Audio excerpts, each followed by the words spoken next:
पुण्यामध्ये भाजप विरुद्ध राष्ट्रवादी संघर्ष सुरू झालेला आहे। भाजपच्या सुदर्शन चौधरींच्या कार्यालयामध्ये राष्ट्रवादीचे कार्यकर्ते शिरले। सुदर्शन चौधरींनी माफी मागावी अशी राष्ट्रवादीच्या कार्यकर्त्यांची मागणी आहे, तर सुदर्शन चौधरींना काळं फासणार अशी आक्रमक भूमिका कार्यकर्त्यांनी घेतलेली आहे आणि चौधरींच्या कार्यालयात राष्ट्रवादीच्या कार्यकर्त्यांनी ठिय्या मांडला असल्याचं पाहायला मिळतंय। ही दृश्य आपण पाहतोय। पुण्यामध्ये भाजप विरुद्ध राष्ट्रवादी संघर्ष आता शिगेला पोहोचलेला आहे। पुढे काय होतंय खरं तर दोघेही महायुतीचे घटक पक्ष आहेत, सामोपचाराने घेतलं पाहिजे दोघांनी, पण कार्यकर्ते आक्रमक।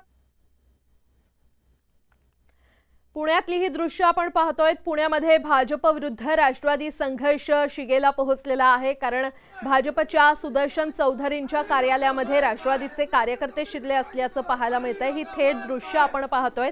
सुदर्शन चौधरींनी माफी मागावी अशी राष्ट्रवादीच्या कार्यकर्त्यांची मागणी आहे, तर सुदर्शन चौधरींना काळं फासल्याशिवाय राहणार नाही अशी आक्रमक भूमिका राष्ट्रवादीच्या कार्यकर्त्यांनी घेतलेली आहे आणि चौधरी यांच्या कार्यालयामध्ये राष्ट्रवादीच्या कार्यकर्त्यांनी ठिय्या मांडला असल्याचं पाहायला मिळते। जोरदार घोषणाबाजी देखील इथे राष्ट्रवादीच्या कार्यकर्त्यांकडून सध्या सुरू आहे।